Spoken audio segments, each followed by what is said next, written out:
This year, we like to say it's a little tickier than past. We did experience an increase in the number of ticks that we received for testing. Our most common tick that we get here in the Northeast and Pennsylvania is the black-legged tick, which is associated with the majority of the tick-borne illnesses that we see in the human population in cases in humans, such as Lyme disease, babesiosis, anaplasmosis. We've been seeing an increase in American dog ticks, as well as the Asian longhorn and the Lone Star tick in our state of Pennsylvania.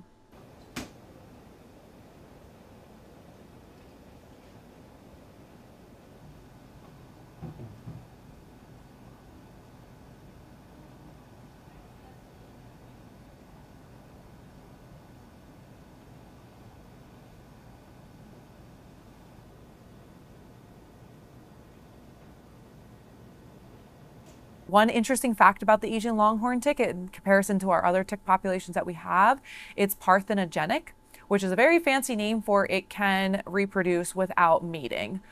So we don't have male ticks in the United States, we just have the females.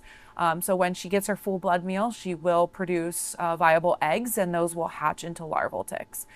So they are very quick spreading.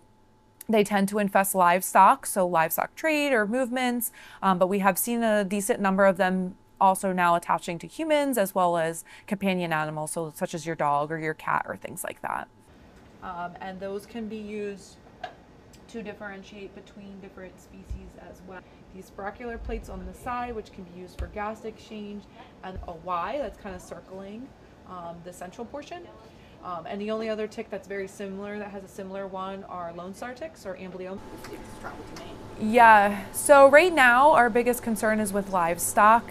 So because they're parthenogenic and they tend to have a preference currently for livestock animals, so cattle, things like that, they can cause infestation on these animals. So it could lower their immune system and put them at greater risk for other diseases. So it could have an impact on our beef industry and on cattle and livestock across the United States. So that is one concern.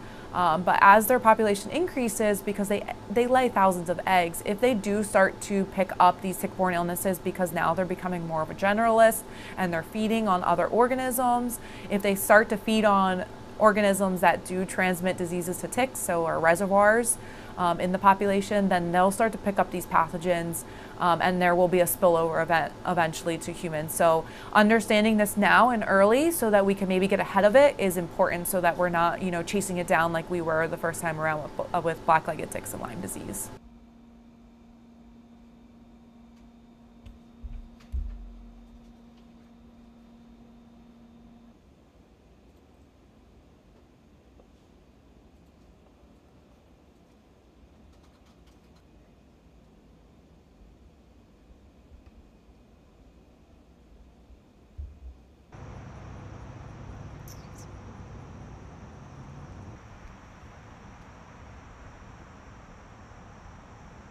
Jelajahi cara baru mendapatkan informasi. Download MetroTV Extend sekarang.